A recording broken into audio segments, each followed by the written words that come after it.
Mais tu sais ce que tu pourrais faire? Bon, ça demande du travail supplémentaire, mais pendant ton résumé, tu peux mettre une petite musique ou des petits bruitages. Tu mets une musique d'ascenseur. Ce qui a manqué dans le dernier épisode, par exemple, tu vois. Ouais, exactement. Ça veut juste dire le mec qui parle, c'est trop. Parce que je me suis fait la réflexion dans le dernier épisode, c'est pour ça que je m'endormais, mais il n'y a pas de musique. Non, mais Marco Polo, tu t'endors, c'est très bien. mais il y a de la musique quand même.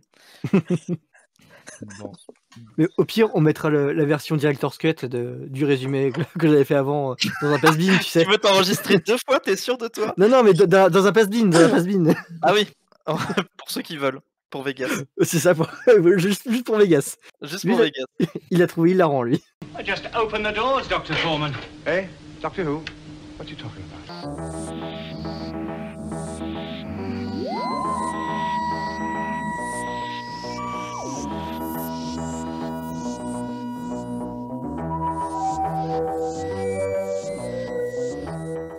Bonjour et bienvenue dans Classic Sous.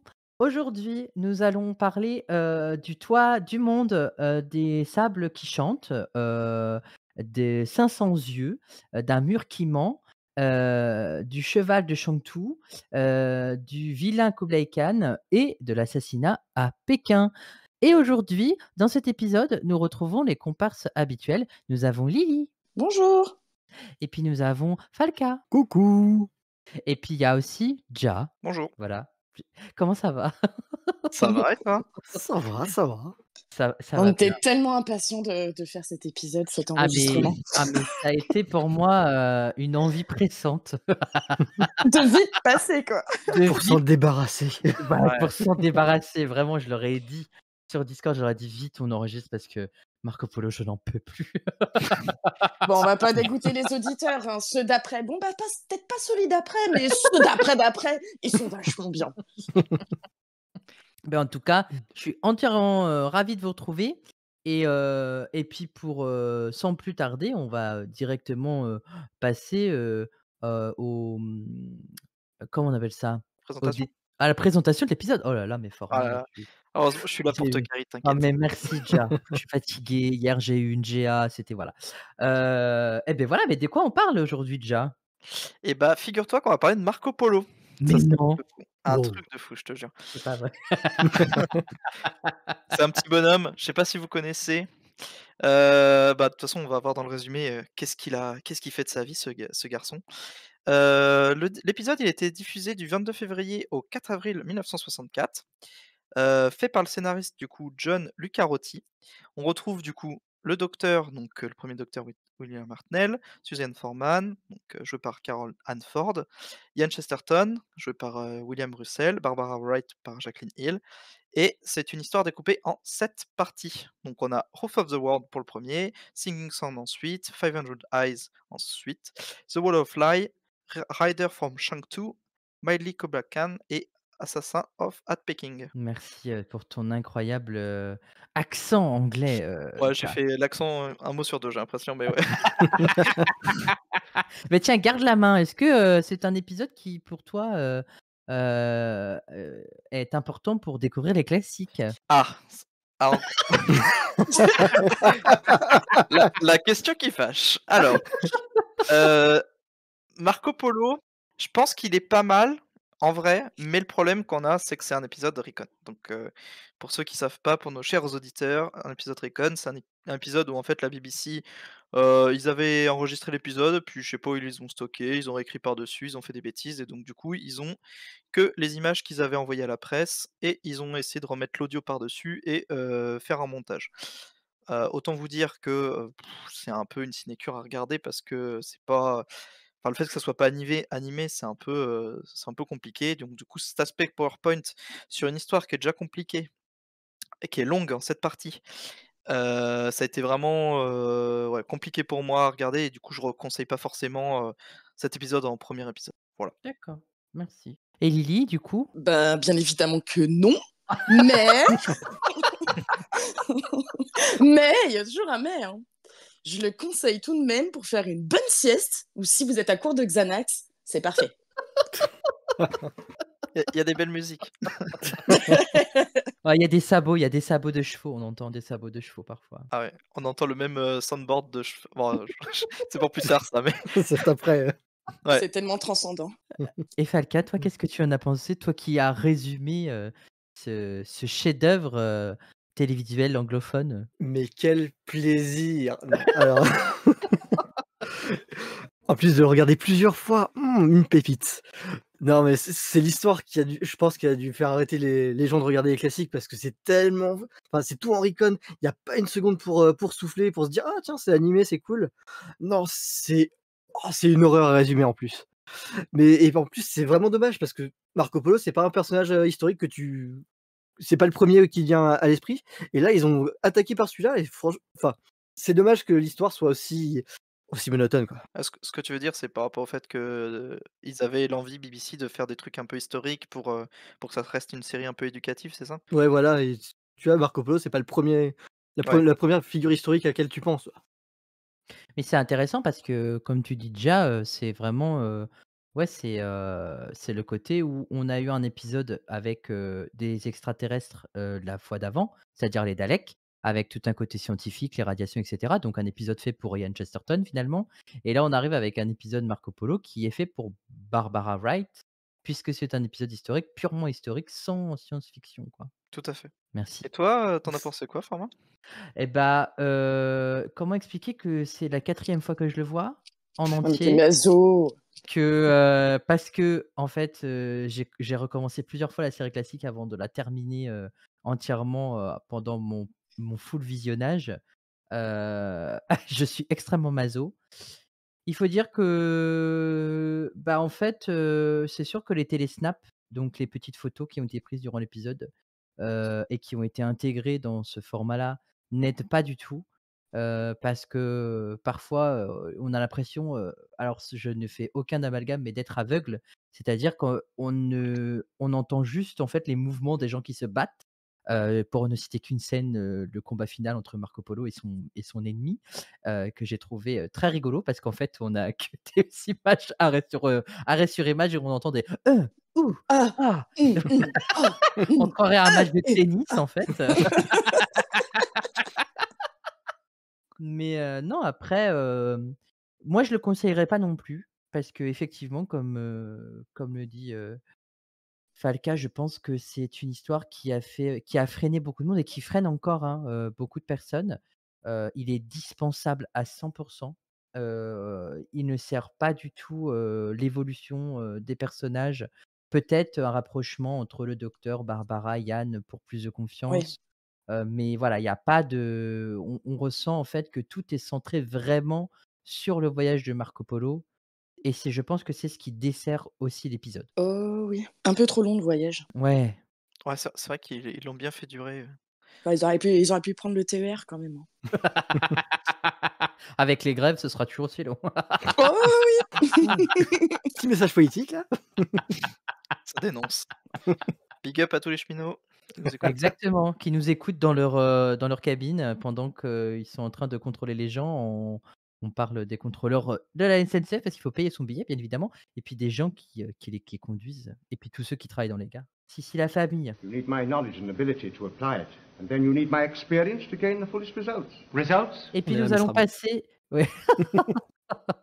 On va passer maintenant, heu, au résumé de l'épisode et je tiens à m'excuser. En tout cas, je demande pardon à Falca de lui avoir, infligé, cet exercice laborieux de résumer un épisode entièrement en reconstitué. Mais je ne t'en veux pas, ça va, t'inquiète pas.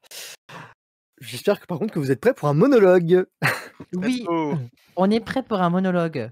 Allez, on t'écoute, Cyrano. Allez. Gallifrey Academy Radio présente Falca raconte. Narré par Falca, résumé de Falca en étroite collaboration avec Lily, Ja, Formaguette. Production Formaguette. L'histoire commence et il semblerait que j'ai un problème. Il y a mon écran qui est figé, j'ai des images en couleur. Ah oui, bienvenue dans les Recon, ces histoires de Doctor Who sponsorisées par Microsoft PowerPoint. Hein, tu dis quoi, Graf? Oui, LibreOffice présentation, ça marche aussi. Oui, suivez-nous à travers le fun. Bref, retrouvons Suzanne et Barbara autour de l'empreinte de pied vue à la fin de l'épisode précédent. Évidemment, le TARDIS a encore des problèmes pour changer. À savoir, tous les voyants sont éteints, les circuits sont brûlés, il n'y a plus d'eau disponible et le chauffage est cassé. Super. Barbara et Ian décident de partir tranquillou, faire de l'exploration pour trouver du fioul tandis que Suzanne aidera le vieux à réparer le TARDIS. Mais alors que Barbara s'arrête, elle croit voir un genre d'animal. Spoiler, non. Effectivement, elle n'a rien vu finalement. Effectivement. Et Ian examine les traces qui ont été laissées. En retournant vers le TARDIS, le docteur leur apprend alors que la panne ne pourra être réparée que dans quelques jours. Le machin les surprend, c'était soit dit en passant un mongol. Ils le suivent et ils tombent sur des membres du peuple mongol. Suzanne crie parce qu'elle est raciste. Bon, ok, pas vraiment. Après, on rappelle que c'est les Mongols du peuple de Mongolie. Hein. C'est pas des Mongols parce qu'ils sont Mongols. Hein. Bien sûr. Ah bon? Je pensais pas faire la blague, merde. Ouais, il n'y avait pas besoin de. Ça fait encore plus bizarre du coup. J'avais envie de mettre un peu de piment dans cet épisode. Ah. Il en a besoin, il en a besoin. Comme dans ma ratatouille de ce soir. Et ils font la connaissance de Tigana, un mec adorable qui a l'air de faire partie d'un petit groupe de choristes du dimanche. Non, ok, bon, je la refais. Un mec qui les prend pour des démons, qui propose de les buter alors qu'il les a juste vus. C'est un mec dont on apprend plus tard que c'est un chef de guerre, et surtout, il a un bouc. Et on sait ce que ça veut dire de Doctor Who d'avoir un bouc. Ouh. Mais... On en parlera à l'arrivée d'avoir un bouc. Du prochain book. J'avais dit on en parlera à l'arrivée du master, mais bon. Oh, le spoil. Oh, quoi, il y a un maître, quoi. Alors arrive un Européen bien charismatique qui dit un truc du style « Par Kublai Khan, baissez vos épées, vous voyez bien que le vieux se sent mal. » Grâce aux sous-titres, on sait par avance que c'est Marco Polo. Et... Ok. C'est pas faux. C'est vrai, ouais. Big up la VOST, FR. Fun. Et tel Raphaël, il leur propose de venir dans sa caravane. Je te capte. Mais tu l'avais lu, Lily, le résumé. Non, mais Je me rappelle. en vrai, ça va donner aux gens de regarder l'épisode. Vous nous dites à quel moment il y a Raphaël dans l'épisode. Hein. Cherchez bien. Dans la caravane, nous retrouvons Pink Shaw, une jeune fille qui prépare de la soupe. Marco, ouais, c'est mon pote, je vais l'appeler par son prénom. Il leur dévoile son identité et il leur annonce son objectif, atteindre Chengdu. La team TARDIS apprend alors qu'ils sont en 1289 dans les plaines de Pamir. Suzanne et Pink Shaw tapent la discute avant de dormir. On y apprend que Pink Shaw est promise à un vieux crouton. Et pas celui du TARDIS. Hein. L'autre. Ouais, il y a plein de vieux. Ouais, c'est vrai que dans cette Vegas, histoire, il y a des c'est pour vieux, ça qu'il adore Doctor Who. Ah oui, c'est pour ça que Vegas adore Marco Polo. C'est pour ça. Peut-être le seul C'était dans ça l'univers. l'explication. Le lendemain matin, on retrouve Yann, Barbara, Marco et Tigana l'innocent vers le TARDIS avec leurs questions sur le TARDIS. Genre, comment ils roulent? Bah, en fait, ils volent. Comment vous faites pour rentrer dedans? Bah, on rentre dedans. Comment on ouvre la porte? Bah, il faut la clé. Bon, bah, c'est parti, allez, vas-y, on le ramène avec nous alors. J'adore. Arrive alors Marco qui annonce au docteur leur prochaine escale, l'OP, et il leur dit également qu'il veut bien transporter le vaisseau à condition que la team TARDIS n'entre pas dedans, car les sbires de Marco sont superstitieux et ils pensent qu'en dehors du TARDIS, ces démons n'ont pas de pouvoir. Nos petits potes arrivent Où ça? à l'OP avec de magnifiques chapeaux. Qu'ils sont beaux! Ah non, vous avez pas fait ça. Si. On a mis 3 heures à le répéter et j'ai tout foiré. Marco informe le docteur que le sceau de Kublai Khan représente le pouvoir et permet de se faire servir un peu tout et n'importe quoi au nom du roi. Marco va offrir le TARDIS à Kublai Khan pour qu'il l'autorise à rentrer chez lui à Venise. Le docteur est chafouin et se fout un peu de la gueule de Marco. L'explorateur craint qu'avec la mort du Kublai Khan, il ne puisse jamais revenir à son domicile. Tigana l'innocent va se procurer du poison afin d'empoisonner la team et Marco et les dromadaires pour refourguer le loot à son autre équipe, tel un agent double. Tigana, toujours dans sa subtilité légendaire, évoque la mort du roi lors d'une partie d'échecs. Est-ce du foreshadowing? Peut-être. Pinchot et Suzanne, disons qu'elle a changé. Pinchot et Suzanne décident de suivre Tigana qui sort pour parler à un garde. On revient à nouveau sur Marco qui se fait réveiller par le hennissement des chevaux. Il se doute que qu'une tempête de sable se prépare.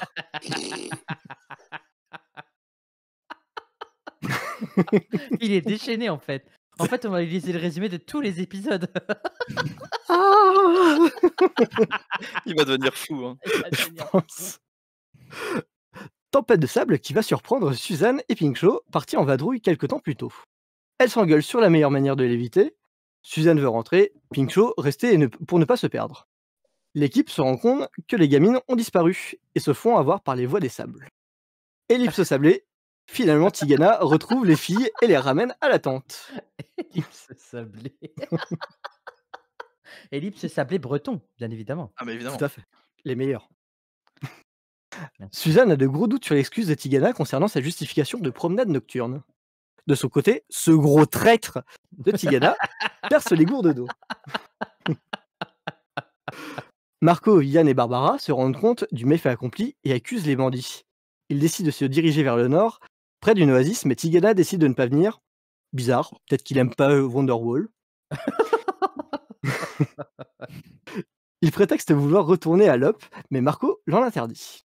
Petite ellipse de quelques jours où les rations d'eau sont quasiment épuisées et la caravane temporairement immobilisée. Tigana se propose d'aller à l'oasis, finalement Wonderwall c'est pas si mal. C'est alors que le docteur s'effondre. Marco l'autorise à se reposer dans le Tardis. On voit Tigana éloignée qui déverse l'eau sur le sol en se moquant de Marco Polo. Je déverse l'eau. C'est vrai que ça C'était se passe littéralement comme ça. Et ça m'a fait penser, moi, aux méchants dans l'animé Astérix et Obélix Mission Cléopâtre. Quand il prépare le pudding à la Sonic. Ah oui. Oui. On va en Bon. mettre 3. Le docteur se repose dans le Tardis et qui est réveillé par « Oh mon Dieu !» de l'eau qui ruisselle sur les parois de la salle de la console. Avec Suzanne, il décide de la récolter. L'équipage du Tardis fait comprendre à Marco Polo le principe de la condensation. Tigana, alors de retour, raconte qu'il a dû se cacher des bandits qui étaient présents. Yann et Barbara ne le croient pas à cause de l'absence de traces. Le docteur, après avoir évalué les réparations du Tardis à 1 semaine, s'envoie confisquer les clés par Marco. Et prochaine étape, on sort du désert pour arriver à Toonwang, où il est dit qu'il y a une grotte aux 500 yeux. On apprend que le docteur n'a donné à Marco qu'une seule des clés du Tardis. Entre fripouilles, on se reconnaît entre... Voilà. Il va en profiter pour aller réparer le vaisseau en scred. Pinchot rassemble tout le monde et donne une prestation de son meilleur spectacle de kermesse. Je crois qu'une standing ovation est de mise. C'est vrai qu'elle fait un truc qui dure 30 secondes. 30 Alors, secondes, ça dure plus longtemps que ça. Hein. Ça dure beaucoup plus longtemps que ça. Non, mais il se passe rien dans ce qu'elle fait. C'est ça. Il se passe rien. C'est ça qui est... Elle aurait fait encore... Après, il se passe rien, on a que des images. J'avais oublié en vrai. J'avais oublié qu'on avait... Ah oui, ça se trouve, elle fait une petite danse et tout. On Ça sait se pas. trouve, elle fait une roue, elle fait des acrobaties. Bah, c'est ça, c'est un spectacle de kermesse. Tigana se barre en soum soum, mais Barbara le suit. Il entre dans la caverne aux 500 yeux et y trouve un de ses potes, Malik. Ils ouvrent un passage secret où ils retrouvent Akomat, qui fait part de sa déception, envers Tigana d'avoir échoué de le rejoindre. On va la refaire. Le cerveau à brain freeze, pardon. Tranquille, respire. Ouais, tout va bien. Ouais, c'est que la phrase est bien longue là. Hein. Ah ouais. Donc, on va la refaire. Ils ouvrent un passage secret où ils retrouvent Akomat. Il fait part de sa déception envers Tigana d'avoir échoué à rejoindre le groupe de traîtres pendant la tempête de sable. Il trouve comme façon de se faire pardonner d'offrir le Tardis à Nogai. Barbara se fait capturer dans la grotte et enlevée. Marco, Yann et Tigana décident de chercher Barbara à Toonwang séparément. De leur côté, Pinchot et Suzanne viennent trouver le docteur pour lui dire qu'elle croit savoir où se trouve Barbara, dans la fameuse grotte. Pinchot, Suzanne et le docteur arrivent dans la grotte et ce dernier s'amuse à faire l'éloge de la déco. C'est beau. C'est vrai que c'est beau. Il y a 3 peintures. Bon, bref. Ouais, c'est au fond du studio Lime Groove. Ah ouais, non, mais... Il casse tout. Tigana, Yann et Marco les retrouvent dans la grotte. Ils les retrouvent et sauvent Barbara. De retour à la tente, Tigana fait douter Marco sur les intentions de la team TARDIS, notamment le docteur et sa clé. Ça cause pendant le trajet, il ne reste plus qu'une nuit de réparation pour que le TARDIS refonctionne. Tigana surprend une conversation de Suzanne et Pink Shaw au moment où elle parle de l'autre clé du TARDIS. Pink Shaw essaie de balancer Tigana à Marco, en vain. Ouais, Marco, il est con, hein. Pardon. Hein. C'est Ouais. vrai qu'il est con. C'est Ah des oui. grosses remarques de l'épisode, ça. Ah ouais, non, mais je te jure. Alors que le docteur finit les réparations du TARDIS, Yann couvre le docteur, mais Tigana, cette grosse balance, poucave à Marco.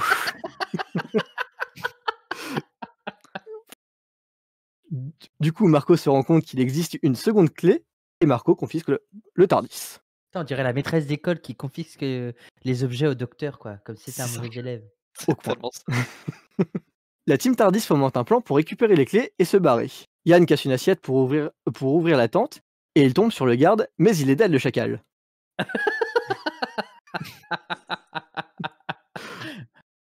Yann prévient Marco qu'une attaque de brigands est sûrement en cours. Tigana est bizarrement déjà réveillé et il s'arme. La team TARDIS propose de fuir en TARDIS, mais Tigana et Marco sont trop méfiants. Yann propose de tendre un piège avec du bambou. Il repousse les assaillants, tue le chef des brigands, le pote de Tigana, sans essuyer de pertes. D'ailleurs, on en parle du fait que Yann propose de prendre le TARDIS pour s'enfuir, mais ça veut dire qu'ils auraient eu Marco Polo et Tigana à scoltiner pour tous les autres épisodes d'après, quoi. Non, le ils cauchemar. les auraient laissés à Venise, je pense. Ah, mais le problème, c'est que le docteur, il sait pas piloter le TARDIS à ce moment-là. C'est vrai. Non, Donc mais en il aurait fait, trop- le temps d'arriver à Venise, on a le temps d'arriver avec Matt Smith, quoi. Vampire of J'avoue. Venise. Faut faire attention aux vampires, du coup. Et du coup, c'est comme sous Tech. Oh mon dieu. Oh non. Oh non.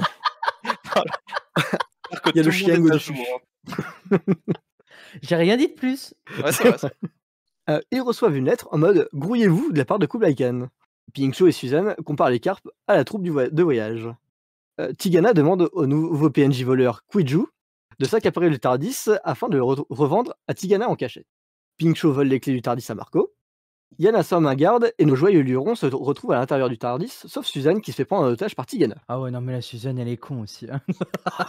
Ah non, mais c'est tous des bras cassés, hein, franchement, dans cet épisode. Ah ouais, non, mais franchement, tout ça pour faire durer un épisode de plus, quoi. Est-ce qu'il en avait vraiment besoin? Non, Voilà. on en parlera après. Putain. Comprenant qu'ils essayaient de s'enfuir, Marco demande la clé du TARDIS au docteur. Le voyage se poursuit. Yann se dénonce pour le vol de la clé pour protéger Pink Shaw. Cette dernière fuit le groupe pour échapper au mariage arrangé. Yann part à sa recherche et la retrouve à Chengqing. Après une discussion avec Barbara, Marco envoie Tigana chercher Yann et Pink Shaw. Barbara, Suzanne, le docteur et Marco arrivent au palais d'été et où se trouve Kublai Khan, où il est demandé qu'on se prosterne devant lui. Ce que le docteur refuse à cause de son dos. Eh oui, c'est un petit vieux. Hein. Bah oui, bichette. Pouf bebouf. Bah oui. Tigana est attendu par le Khan parce que, bizarre les troupes ennemies qui se rapprochent alors qu'on doit signer la paix. Le docteur et le Khan deviennent super potes de douleur de grand âge. Tellement vrai. T'as vu, j'ai dit ça. Ouais. Yann apprend de Kwiju que c'est bien Tigana qui voulait chourer le TARDIS. Et là, bagarre entre Yann et Tigana, sauf que non. Ils se font interrompre par Tinglo et ses potes, commandités par le Kublai Khan. Et ils butent Kwiju, sans langue, et ramènent tout ce petit monde à Pékin. Pendant ce temps, à Pékin, Kublai Khan perd des paris au backgammon contre le docteur, alors que ce dernier essaie de négocier pour récupérer le TARDIS. Yann doit être entendu pour avoir essayé de voler le TARDIS, et Pink Shaw doit être marié le lendemain.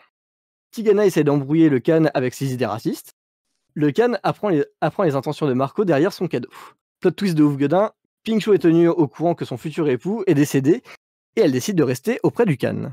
La team TARDIS comprend que Tigana va essayer de buter le Khan, donc ils essayent de faire sortir Yann en ninja pour pouvoir le sauver. Ils croisent alors Marco Polo dans leur évasion. Tigana sort son épée et, comme un loser, il tue le vizir à la place. C'est alors que Marco arrive et bagarre pour de vrai ce coup-là. Waouh. Une bagarre qu'on verra pas, du coup. Qu'on Mais entend. du coup, grâce à Palka, on l'imagine très bien maintenant. Ah voilà. On sert à quelque chose. Faudrait que tu mettes le Exactement. son de la bagarre sur l'épisode à ce moment-là. Je vais Ping, ping. essayer de dans le montage, si j'ai le temps, j'essaye de mettre le son juste de ce passage-là. Sinon tu me cut.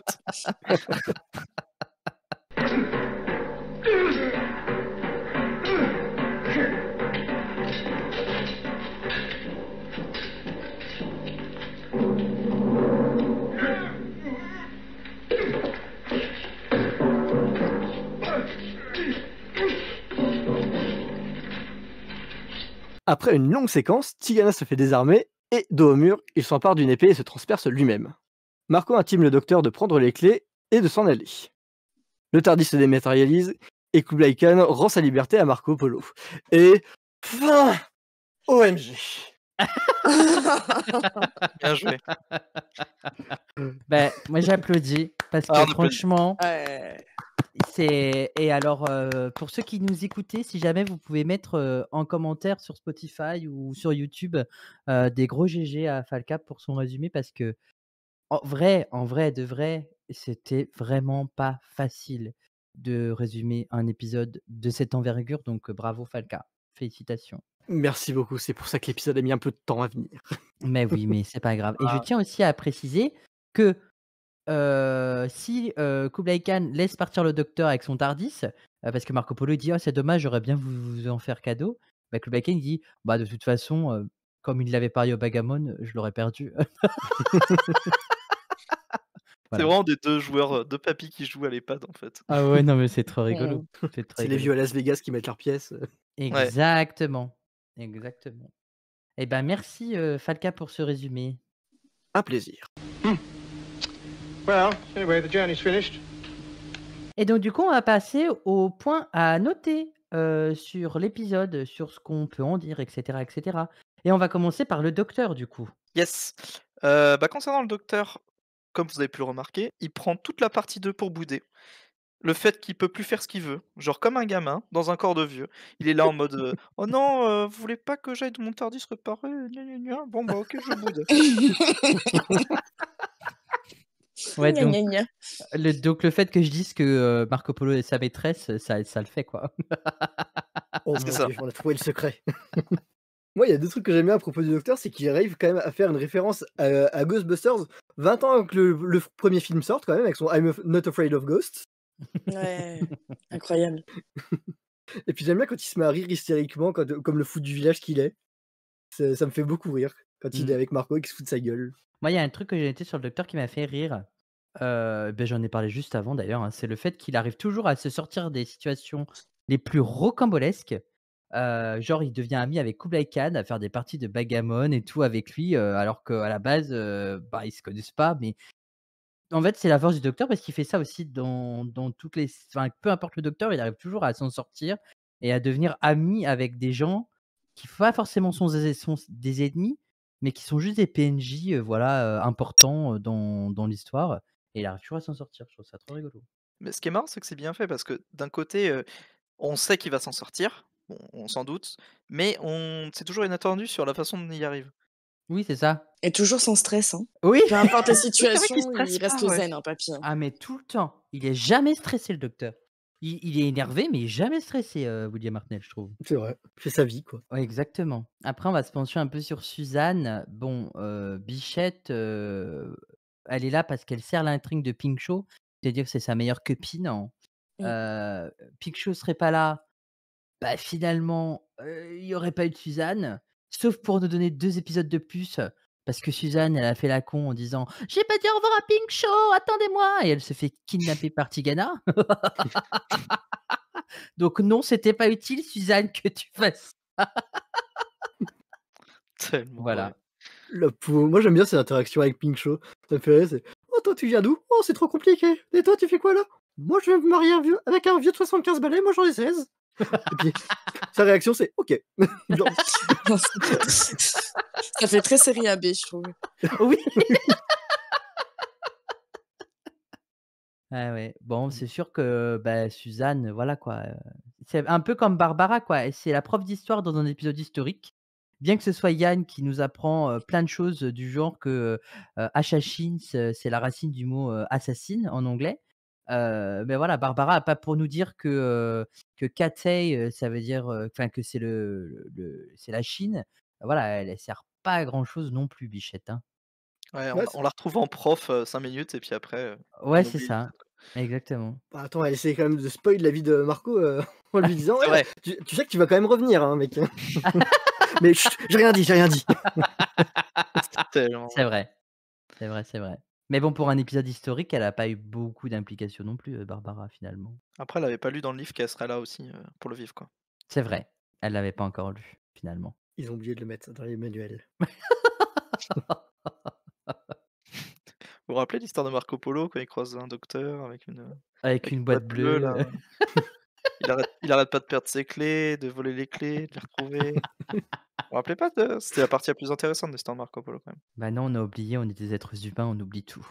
Ah, Eh ben, on va parler, de Yann du coup, parce qu'on fait tous les compagnons et je crois que c'est Lily qui a quelque chose à dire par rapport à Yann. Oui, alors il y a une bataille, mais la plus courte de l'univers, entre les Mongols de la forêt et Yann, et je sais plus qui d'ailleurs, mais incroyable, épique, une bataille qui dure une fraction de seconde. c'est C'est vrai. vrai.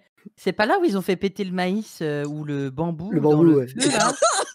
Oui. Le Et maïs? genre ça a fait des non, c'est du bambou, pardon Fait du oui. popcorn à la fin. et ouais. Bah, c'est bien ce qu'il nous aurait fallu pour nous réveiller pour cet épisode, hein. Tu Non mais on m'étonnes. s'attendait à un truc de ouf quoi, et bim, boum, terminé. Au revoir. Mais c'est vrai, mais tu as raison. C'est dépassé. En parlant de Yann justement, bon, pas la partie là où ils sont dans les bambous, mais la partie où il est dans la ville avec, le garde qui garde le Tardis. C'est vraiment un comédien, hein. Genre il imite un gars bourré, on sait même pas pourquoi il décide de faire ça. Il prend une jarre et et il tape le garde en mode: «Oh allez, ni connu» et ça passe. Non mais vraiment, il y a pas d'effort, hein. Franchement, il fait un faux comédien, un faux mec bourré mais cramé à 1000 km et ça passe. Ça fait un peu côté cartoonesque. Vraiment, cet épisode, il donne à un moment donné des fulgurances de cartoon, c'est incroyable. Mais ça, c'est les restes de, The Age of Destruction Oui, ah clairement. où il y avait un jeu de rôle, enfin, un peu approximatif, quoi. Et du coup, on va, approfondir un tout petit peu plus en parlant, de l'intrigue et des autres personnages autour et c'est Lily qui a quelque chose à nous dire là-dessus pour débuter. Moi, c'est un petit peu ce qu'on a dit déjà au départ. Je trouve que le recon, ça dynamise pas du tout l'action et on perd très vite le rythme. Mais même si ça avait pas été un recon, honnêtement, je pense pas que ça aurait été un bon épisode vu la tête de la quête, enfin de l'histoire principale, quoi, qui est vraiment pas passionnante. Après, ça reste subjectif, hein, bien évidemment. Et pour être honnête, sans Tegana, ben, on n'aurait rien à raconter. Il prend la place du premier rôle de Marco. C'est vrai, hein, parce que Marco, ben, à part être figurant, j'ai pas trop compris pourquoi l'épisode s'appelait Marco Polo et pas Tigana, le gros. Voilà. Mais, mais honnêtement, il y a quand même des scènes qui restent assez comiques. Surtout, bah, comme on a dit, d'entendre des onomatopées sans se douter de ce qui se passe, c'est assez drôle. Je suis d'accord avec toi, le fait que ce soit en recon, ça aide pas. Mais, comme le recon est en couleur, je trouve que il y a un petit truc qui fait que, ça peut aider un peu à digérer tout ça parce que c'est quand même le seul recon en Ouais. couleur. Enfin vraiment, hein, les autres seront en noir et blanc, Mm. parfois avec des images très douteuses. Mais ouais. Après, sur le fait que Tigana porte l'épisode, ça aussi je suis entièrement d'accord. Et bon, je comprends qu'il défend ses intérêts, mais bordel, franchement, c'est chiant, quoi. Parce qu'un coup, il y a Marco Polo qui doute de lui, puis après, il doute plus de lui, puis après, il redoute une nouvelle fois de lui, puis il doute plus. En fait, Marco Polo, il est casse-burne dans cet épisode, quoi. Ouais. Mais vraiment. Oh, c'est plus le scénario qui est casse-burne, je pense que Marco Polo en vrai, il devait pas être autant. Ah bon? Non, c'est vrai ils ont essayé de faire ça, j'ai l'impression, ce jeu-là pour, que ça continue, mais on se rend compte que personne réagit comme ça, hein. Enfin, Mais c'est sûr, mais alors moi, vraiment, je trouve qu'il y a des fois, Marco Polo, il a des attitudes, mais j'ai envie de le baffer, quoi. Je lui dis: «Mais t'es aveugle? Putain, tu débile ou?» Enfin bref, après voilà, c'est vraiment ce que j'ai ressenti de la part de sa part, quoi. tout le monde se rappelle, le début de l'épisode, c'est des pas de géants dans la neige. Oui. Il est où Oui! Il est où le Yeti? Bon, il doit sûrement être avec Inoxtag. Enfin bref. Putain de merde. Mais c'est vrai on est sur le Toit toit du du monde. monde. Bah ouais, on est sur l'Himalaya, on est dans ouais. Mm. Et ouais, The Roof of the World, comme ils aiment bien le dire dans le premier épisode, 5 secondes après qu'on ait vu le titre qui s'appelle The Roof of the World. Et Suzanne et Barbara qui le disent 4 fois. Je crois qu'on a compris. Arrête de nous prendre pour des cons l'épisode, s'il te plaît. Et alors il y a un truc, très drôle et après je te laisse la parole Falca. Heu, En fait, ils veulent tellement nous montrer qu'ils ont «du budget» entre guillemets, qu'on passe, d'un épisode, enneigé dans les montagnes à un épisode désertique juste derrière, quoi. Alors qu'ils peuvent nous vendre la même chose, hein. C'est-à-dire que sur le sol, on peut croire que c'est soit du sable, soit de la neige. On le voit pas, c'est en noir et blanc. Et oui. De la Ça a cendre. peut-être aidé un peu le Exactement. décor l'équipe décor à faire ça, Mmh. à faire les épisodes. Exactement. Ouais, Ouais ils ont et repris la cendre de Scarrow et voilà, hop, c'est reparti pour un tour. Et voilà. D'ailleurs, il y a pas de ah si, il y a la caverne au milieu, c'est la récupération des cavernes depuis le début, de la série. Oui! c'est la même caverne? Ah je Bah pense, oui! Ah ouais, je après ça pense. oui, ça doit être les mêmes. Ils ont juste à repeindre. Oh l'équipe peinture quoi. D'ailleurs, ils nous font encore une fois le coup du vaisseau qui tombe en panne, hein. Ça commence à faire beaucoup là. Ouais. Mmh, 3-4 c'est vrai. fois? Bah, c'est les 3 arcs, 3 fois Pestre Trois qui fois. tombe 3 en panne. fois, Ouais. à chaque fois, il y a un problème. Il Bah, manquait quoique plus qu'il tombe en panne pendant le générique, quoi. dans le premier épisode, il est pas tombé en panne, hein. Dans le tout premier, dans Another Sweet Child, il est pas tombé Non. en panne. Bah, Non. il y a le circuit Non, non, Caméléon c'est qui pour marche ça plus, que j'ai quoi. dit les 3 derniers si tu veux, parce Oui, qu'en voilà, il y a gros, que le il y a les ouais. Daleks, ils tombent un peu en panne, mais pas vraiment en panne, mais au final, il est en panne. Ensuite, on a eu The Age of l'épisode de bouteille là. Destruction. Ouais Mmh. et bah, là, celui-là encore, quoi. Mmh et c'est vrai, ce que Falca dit est très juste, il y a juste le circuit caméléon qui est cassé, quoi. En tout cas, ah oui, c'est à moi, pardon. Tu parlais du vaisseau qui tombe en panne et cetera. Après, je pense qu'à l'époque, les facilités scénaristiques, étaient vraiment monnaie courante pour justifier, en fait, le fait qu'ils peuvent pas repartir tout de suite. Mmh. Chose qu'aurait pu faire, je sais pas, genre, Matt Smith ou David Tennant, genre, «Ouais, ils me font chier, je retourne dans mon TARDIS et je me barre tout de suite», quoi. Donc c'est souvent un prétexte parce qu'il y a pas d'extraterrestres, de rester, en fait, dans l'intrigue, tout simplement. Heureusement qu'ils sont bien améliorés quand même depuis 63-64. Oui. Parce que bon, ils nous auraient eu 60 ans avec: «Oh non, le TARDIS marche plus». Ah bah, C'est vite vraiment qu'on arrive au 3e Docteur alors. c'est vraiment le Sexy, docteur qui met des coups de pied dans la console, quoi. Ouais, c'est ça. Sexy qui Oh! dirait au docteur, Sexy qui dirait au docteur: «Oh chérie, tu t'es pas arrêté à la station-service, hein?»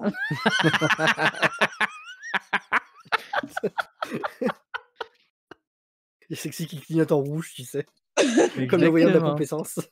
Ouais. exactement. Bon, dans le premier épisode, le début, c'est une randonnée d'excursion où ils essayent de découvrir où ils sont. Donc ils vont dans la neige, ça dure pas mal de plans parce que bon, nous on a que des plans, mais il y a pas mal de plans, on les voit Et tourner et tout. on le vent quand même.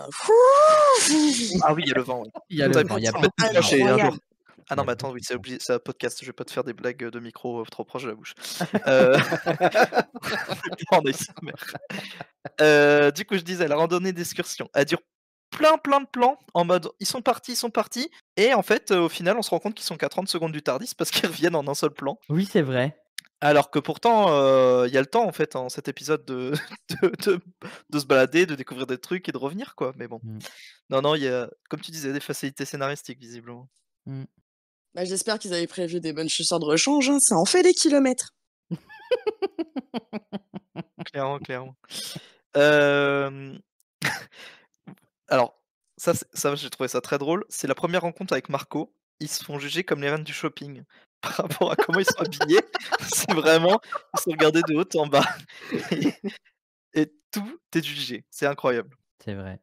Bon, bah, moi, je l'ai déjà dit plus haut, Marco Polo, je sais pas comment il était dans la vraie vie, mais moi, je l'ai trouvé casse-couille. Il m'a Bon, saoulé. j'espère vraiment qu'il était pas comme ça, hein, pour toutes les personnes qui étaient avec lui dans la caravane. J'espère pas non plus, hein, parce que franchement, il est invivable et imbuvable. Après, je comprends, c'est le chef, hein, mais quand même. Ouais. Moi j'ai bien aimé, enfin je sais pas vous, la petite carte avec le trajet qu'on a eu sur l'écran. C'était animé et tout, donc c'était cool.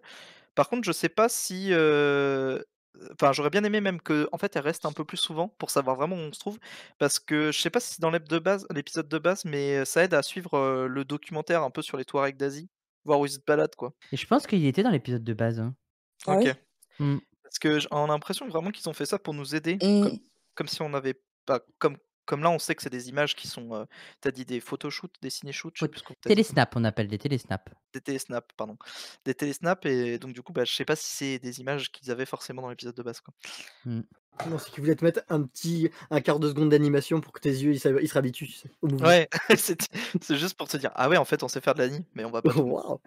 Exactement. Mais ouais, franchement, ce côté-là, c'était cool et bon, je regrette un peu qu'ils l'utilisaient pas assez pour vraiment comprendre où on était parce qu'ils annoncent plein de personnages, ils annoncent plein de villes et on sait pas trop où on se trouve, bon bref et sinon, on en parle de l'investissement Sandbox Bruitage, Jean-Michel Bruitage, si tu regardes. Le fait que le Ils bruit appuient du sur le même cheval bouton, tu sais. oui, c'est ça, ouais, exactement. Le bruit du cheval, on l'entend 10 fois de trop, c'est toujours le même. C'est exactement le même. On entend le même début, la même fin, c'est vraiment en entier, c'est le même son. Pareil pour les grenouilles, bref, toute la flore est en boucle. J'ose espérer que c'est dû au recon et qu'il y aura plus ça à l'avenir. Déjà, le côté recon était déjà difficile à regarder, toujours les mêmes images plus ou moins floues. Si c'est pour que les seuls sons soient en boucle, ça aide pas, mais genre pas du tout, quoi. Ouais, je suis d'accord. Mais c'était drôle. Ah, quand même. Bah, Côté positif, c'était marrant. c'est drôle sur un épisode, c'est pas drôle sur 7 quand même, hein. En fait, il y a un moment donné, faut faire un effort, quoi. La banque de sons, peut-être que la BBC n'avait pas d'argent pour les banques de sons, mais le Mmh. même hennissement de cheval à la virgule près, c'était un peu relou. Et en parlant du coup un peu des bruitages et des autres trucs, le mec qui a fait les FX du sable, franchement, il mérite un Oscar, hein. Parce que c'est c'est une dinguerie. L'ellipse sablée, comme l'a dit, Falca tout à l'heure, c'est exactement ça, hein. C'est vraiment on a du sable à l'écran, waouh, ça pète, hein. C'est la Ouais, seule animation qui reste, mais c'est magnifique, hein. j'avoue, j'avoue. Mais je vous Et ai dit, c'est un épisode qui fait rire, voilà.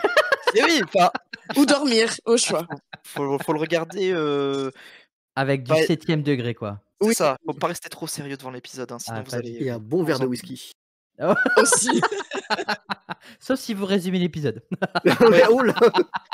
là vous devez Mais rester concentré. là, mais vous n'aurez La pas à fête le faire sobre. puisqu'il a déjà été fait par Falca, donc vous inquiétez pas. Alors est-ce que tu veux que j'enchaîne format ou tu veux peut-être couper et je Beh, reprends après? Si tu veux. alors, moi, je vais juste, de reparler de cette grotte, justement, dont on a parlé tout à l'heure. Je pense vraiment que c'est le recyclage depuis Unearthly Child, c'est-à-dire qu'on a eu une grotte dans Unearthly Child, on a eu une grotte dans The Daleks, pas dans The Age of Destruction et du coup, là, on retombe encore une fois sur une grotte. Pas possible autrement, quoi. C'est pire que Secret Story, hein, c'est la même maison qui a été redécorée, hein. Tin, tin, tin, tin, tin, tin, tadam. Et du coup dans cette grotte, on avait retrouvé Tigana qui était, Qui était au confessionnal. exactement, qui était au confessionnal et d'ailleurs au confessionnal qu'est-ce qu'il fait? Bah, il se grille tout seul, il dit: «Je suis le méchant». Mais il s'en sort auprès de Marco. D'ailleurs, les trajets retour décidément ils sont coupés, genre ils mettent tous 10 ans à y aller, sauf quand quelqu'un les rejoint, là c'est téléportation, hein. Et ici à la fin de la file, ça court x10 et le retour de grotte, c'est en 10 secondes, quoi. Mmh, c'est vrai. Voilà. J'avoue, d'ailleurs, dans cette grotte, putain, les Mongols qui kidnappent Barbara et qui jouent au dé pour savoir qui va la buter. Oh non, mais ça Mais non, c'est mais putain de sadique! horrible. ah mais oui, c'est horrible. Mais j'adore, Doctor Who, c'est une série familiale et on te colle ça comme ça. Oh T'es oh ah là À ouais, là. l'époque, c'était normal. OK, ouais, c'est ça. C'était pour montrer qu'ils étaient vraiment méchants. Voilà, Ouais, t'es bah là, méchant. Ah les méchants, ils sont vraiment méchants. Mmh, mmh, mmh, mmh. Pink Show, elle se fait avoir comme une bleue quand elle demande au premier venu de l'aider à fuguer. Le mec, il lui pique tout son fric et il se barre. Avec s'ensuit un rattrapage par Yann en mode qui essaie de rattraper le coup parce que Yann, il a quand même une conscience en mode, «Beh, tu viens de détrousser une mineure là en fait mon gars, tu un barge quoi». C'est pas grave, à l'époque, c'était normal. Mmh. Après, moi ça m'a fait rire parce que quand, j'ai relu, les points que j'avais notés, j'ai lu, ce point-là et j'avais pas encore revu le passage dans l'épisode et je me dis: «Bah, elle est pas si con quand même». Eh beh si. Ah franchement Suzanne, elle mérite des Oscars, des jolis Oscars, hein. Ah bah oui, hein. Après, le fait que le futur mari de Pink Cho soit finalement mort à la fin, j'ai trouvé que c'était quand même assez ridicule et trop facile. Je m'attendais à ce que quelqu'un d'autre se présente à elle comme futur mari, et du coup, elle aurait dit bon, bah allez, fuck you, le vieux, ok, je pars avec toi. Mais non, non. Oh, finalement, mon mari, mon futur mari, il est mort, je suis sauvée. Ok. C'est vrai que ça a été un peu plus facile. C'était la seule intrigue de Pink Show, quoi. Mais oui, Bah ouais. on attendait trop la suite, quand on voulait voir le dénouement de tout ça. Et bon, bah voilà. Là, c'était Il est mort. vraiment les mystères de l'amour, du coup. Hein. Ah ouais. C'est clair, si vous aimez les comédies romantiques, regardez, hein, c'est super. Ouais, c'est vraiment super. Comédie romantique et mariage arrangé. Hein. Ah, exactement. Pas le coup. Méfiez-vous des gars quand même qui ont des cache-œils. Ils revendent des affaires, même pas à eux. Il suffit de venir devant les gardes et dire c'est à moi. Hop, ils les ont. Bah, les gars avec des cachets, la plupart du temps, ils sont sur des bateaux et ils volent les gens, hein, donc ça n'a pas changé. Ouais, bah là c'était un pirate terrestre visiblement. Il avait peut-être pas le pied marin. Il a perdu le bateau. Il a pas le pied marin.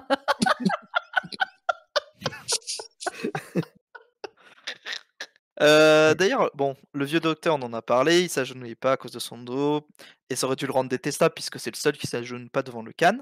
Au final, ça a rapproché les vieux croutons. Ça On avait- proute. Ah bon? T'as dit quoi? C'est toi, t'as dit ça proute. Non, j'ai pas dit ça. J'ai dit ça. Ah, T'as c'est fourché ta Magneto. langue. T'as Ah, fourché c'est Valente ta langue. qui a fourché, pardon. Oui. T'as dit ça a prout, ça a rapproché les vieux croutons, t'as Au dit. final, oui, bah ça, bah, ça restera. C'est le best-of. Allez, il essaye par la suite de jouer son Tardis au jeu alors que c'est déjà un cadeau qu'on lui a rapporté au Cannes. Et il l'a toujours pas vu en action, le Tardis. En fait, on lui a proposé un cadeau, on lui a dit c'est super, tu verras, il est magique. Nanana. Marco, lui, il avait préparé son coup en mode je t'offre un cadeau, il est super. Et au final, bah, vraiment, le docteur il dit non, non, je vais le jouer au jeu, puis je vais pas te le donner. Donc en fait, un cadeau qu'il devait déjà avoir. Enfin bref. Ouais, C'est non, mais. c'est vraiment ils se sont dit: «Allez, on a un seul truc qui fait tenir Marco, Kublai Khan et le docteur, c'est le Tardis, donc tout le monde va essayer de le jouer, tout le monde va essayer de le gagner». C'est n'importe quoi. Enfin, il y a aucun sens à l'avoir 2 fois. Ouais, je suis Allez, d'accord. pardon, que des gagnants. Exactement, Allez, let's c'est la go. foire. Mais c'est vrai, on dirait vraiment qu'ils ont rajouté plein de trucs exprès qui n'a ni queue ni tête pour faire pour prolonger encore plus l'épisode, quoi. Mais c'est une torture. Ouais, c'est une torture, je suis d'accord. Heureusement quand même au final que le Khan il a quand même pu Et voir Khan le Khan. Le Khan, le Khan quoi. Le Khan du coup il a pu voir le Tardis se dématérialiser, donc il a quand même vu un joli spectacle. D'ailleurs en parlant du Khan, vous avez tous vu l'impératrice qui ressemblait à rien. On parlait des reines du je parlais des reines du shopping tout à l'heure, mais Elle avait vraiment la l'impératrice gastro. Oh. Oh, mais oui, ouais elle fait pas bah bien. ouais. N'est pas sur le visage. Ah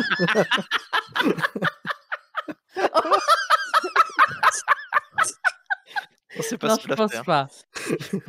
Enfin, après, on sait pas, hein, peut-être qu'elle a eu des petits soucis elle aussi.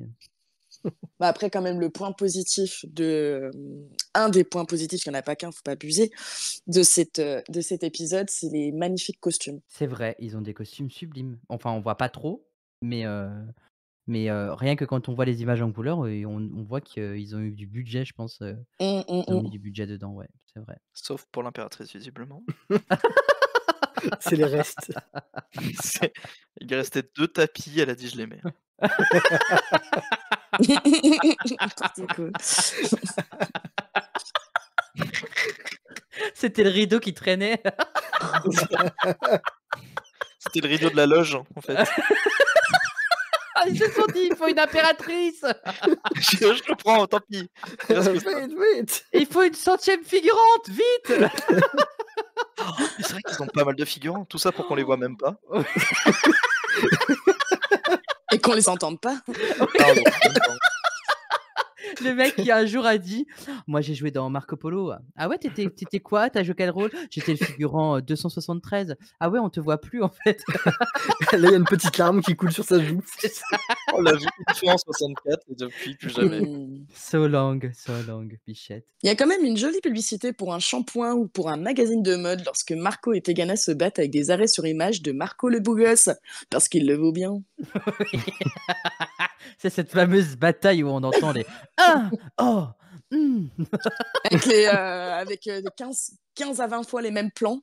Oui, c'est ça. Oh, C'est ça. mais il est BG quand même, de profil et tout, 3/4 et tout. Bah, c'était les télésnaps, c'est ça, hein, du coup, Ouais. bah, forcément, ils l'ont mis en. Ils l'ont valorisé. Ouais, ils l'ont valorisé, ouais. Moi, j'ai une dernière chose à dire que je n'ai pas notée, mais parce que ça vient de me rappeler. Tigana est vraiment con à se suicider à la fin quand même, hein. Même si on lui aurait coupé la tête, il a un peu teubé, quoi. Il a fait tout ça pour rien. Au moins je- qu'il puisse mourir avec dignité, quoi. Je pense que c'est le côté un peu Asie, Harakiri, tu sais, en mode c'est ma dignité, c'est moi qui décide. C'est, Ok. ouais, je pense. C'est notre Ouais. mentalité, je pense. Ok. C'était comme ça à l'époque, ouais. Pour sauver l'honneur ou tout ça, ouais. Ils se devaient de quitter. Ok. Est-ce qu'il y a une dernière chose que vous voulez rajouter sur l'épisode? Parce que finalement, on a dit plein de choses, hein. Pékin Express. Moins d'1 euro. Ah, Oui. il y en a un autre. Après, t'as fait un peu la blague avec Marco qui vole les clés comme une maîtresse. Moi, c'était plus un aspect proprio, genre vraiment, c'est le locataire qui se fait voler les clés et c'est Marco le proprio qui vient les récupérer à chaque fois en mode «Oh non, vous avez gardé une deuxième clé de l'appart? Non, je vous la rappelle». C'est vrai. C'est vrai. Bon, ben voilà. Et ben du coup, si on devait résumer l'épisode en un seul mot, ben je prends la parole pour commencer. Je vais dire Tigana. Voilà. Falca. Falca, ça sort. Pardon, désolé. Hop là, désolé. Falca, il j'étais- est comme l'épisode, il s'est endormi. Je croyais que j'étais après. Non, je croyais que j'étais après. Pardon. Là, elle tape de trop. Moi, c'est une épreuve.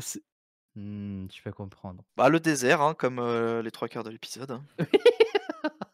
Effectivement. Littéralement, non littéralement. Et je dirais somnifère. Ok. Et du coup, comment vous imagineriez le Tardis s'il n'était pas en cabine téléphonique Pour Vas-y, l'épisode bah. de Marco Polo, dans l'épisode de Marco Polo, ouais. j'imagine que ça serait un gros Yeti. Voilà. J'ai pas Ah dit- oui? Ah, c'est rigolo. Ou alors une montagne, genre une petite montagne, un petit igloo, je sais pas. Bah, un truc dans la montagne, quoi. Ouais, je vois ce que tu veux dire. Un tas de neige. C'est pas chiant ça pour retrouver le Tardis. À vous. Je sais pas. Un cheval. J'en sais rien. Oh, ça va, du coup, avec mon Yeti, j'étais pas loin, quoi. Ou un palmier. Ou... Un palmier? Un palme. Bizarre. je sais pas. Non, une petite hutte. En vrai, une petite hutte comme ça. Ouais. Allez, une grotte, parce qu'il y en a pas assez. Jamais assez de grottes. Ouais, une hutte, une tente. Moi, j'avais pensé à une caravane, en fait, tout simplement, puisqu'ils sont en Oui. caravane. Raphaël qui va être content, ça. Exactement. All right, show me some proof. Give me some concrete evidence. I'm sorry, Susan, I don't want to hurt you, but it's time you were brought back to reality. Bon, et ben après cette charge mentale qui va nous être enlevée d'ici quelques minutes, nous avons encore quelques petites anecdotes, des petits potins de Marco Polo, et c'est Lily qui va nous en parler. Oui, d'ailleurs, merci Vegas. Une partie du costume de Marco Polo a servi pour faire le costume du fabricant de jouets. Il me l'avait dit, je savais pas. Ah oui, le fabricant de jouets avec le premier docteur. Oui. Dans une réalité alternative provoquée par l'explosion du Tardis, Marco Polo découvrit une autre boîte magique volante, la Pandorica, et la rapporta au Vatican. Épisode de Big Bang Theory en saison 5. Mais non, pas de Big Mais non, c'est Big C'est Big Bang. Big Bang Theory. Bah, regardez l'autre série, en fait. C'est un spin-off. Et pourquoi pas? Et pourquoi pas? C'est le spin-off. Je dis ce que je veux, d'ailleurs, c'est moi qui fais les petits potins, d'accord? Donc si j'ai envie de dire... Elle invente des C'est news. c'est que des J'invente. vrais. J'adore. The Big Bang, point. Oh là là. C'est C'est- nul, c'est que- théorie. Que des vraies infos, là. Cette information est vraie Non, ou mais fausse? c'est le dernier épisode de la saison 5 avec Matt Smith. Bah, théorie. Bon, là, c'est vrai, par contre, hein, ce que je vais vous dire. D'accord, bah dis-nous, Lily. Le scénariste de cette histoire, John Lucarotti, je ne sais pas si ça se dit comme ça, mais il avait qu'à parotia, s'est beaucoup inspiré des mémoires de Marco Polo publiées au cours du XIIIe siècle et connues entre autres sous le titre le dévisement du monde. Devisement du monde, plutôt. La route suivie par Marco Polo dans cet épisode est inspirée de son premier voyage à Pékin qui s'est conclu autour de 1275. Son rôle d'escorter Pinchot est basé sur un événement réel survenu en 1292. Marco emmena la jeune femme, la jeune princesse Kokachine en Perse pour la marier au grand-neveu de Kubilai Khan, mais apprit au moment de leur arrivée que le futur marié était mort. Ah, donc Voilà. c'est une histoire vraie du coup. Ouais. En vrai, mais pas la bonne date. Ils ont Pas la bonne date, mélangé du coup. Ni le vrai Ils ont nom. mélangé les dates. du vrai nom. À l'origine, les narrateurs devaient être le docteur, Yann et Barbara, mais cela fut changé pour que la narration représente des passages du journal de Marco Polo. Oui, parce que il faut s'en rappeler que les moments où on voit la carte et on voit le déplacement, en fait, c'est Marco Polo qui raconte son histoire lorsqu'il écrit Oui. dans son journal intime, en fait, tout simplement. D'ailleurs, dans le dernier épisode, si vous regardez après la fin, enfin après merde, les crédits quoi, je sais Mhm. plus le nom. On le voit écrire. On le voit écrire Oui, aussi dans le livre. exactement. Oui, en fait, c'est quelque chose qui a été rajouté après. Ouais, du En coup, fait, il apparaît avant, au tout début, quand on regarde l'épisode, et il apparaît après, au début Exactement. de l'histoire et après, ouais. Donc du coup, ça donne un peu ce côté authentique où il écrit vraiment parce que nous, on voit juste des pages défiler en fait aussi. Mais Mm.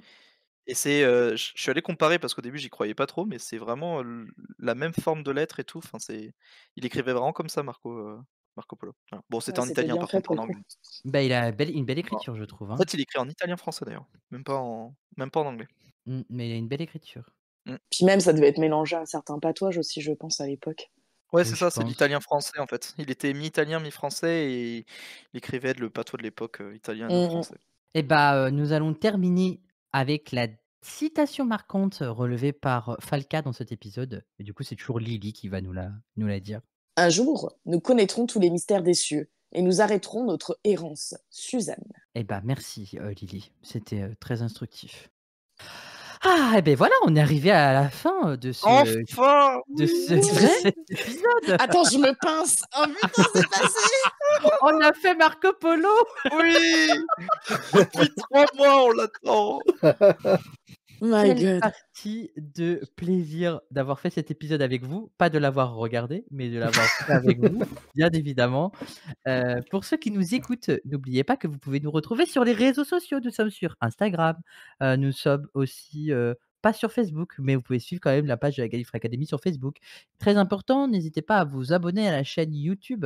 À l'heure où on enregistre, il nous reste que 3 abonnements pour être 400 abonnés sur YouTube et cliquez et n'hésitez pas aussi à nous laisser des commentaires parce que c'est super important, pour le référencement du podcast, sur Spotify, Deezer ou toute autre plateforme qui vous font plaisir. Et nous, eh bah, la prochaine fois, on va, se retrouver, à rechercher des clés et non, ce ne sera pas Fort Boyard. À bientôt! À bientôt. À Ciao, bientôt. ciao. Doctor, take the keys, quickly. Thank you. Now go. Thank you. Go. Come along.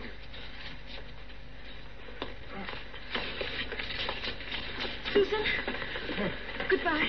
Yeah. Goodbye, Pincher. Your caravan, quickly. Goodbye.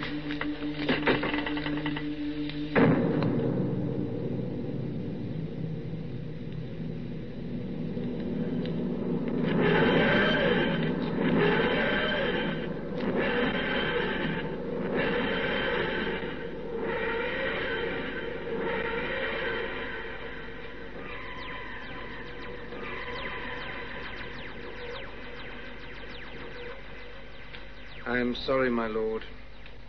I had to give them back their flying caravan. If you hadn't, the old man would have wanted that backgammon. And it is true. A flying caravan. There's something for you to tell your friends in Venice. No, my lord.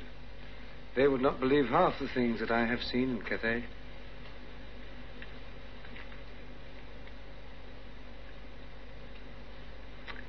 But what is the truth? I wonder where they are now. The past or the future?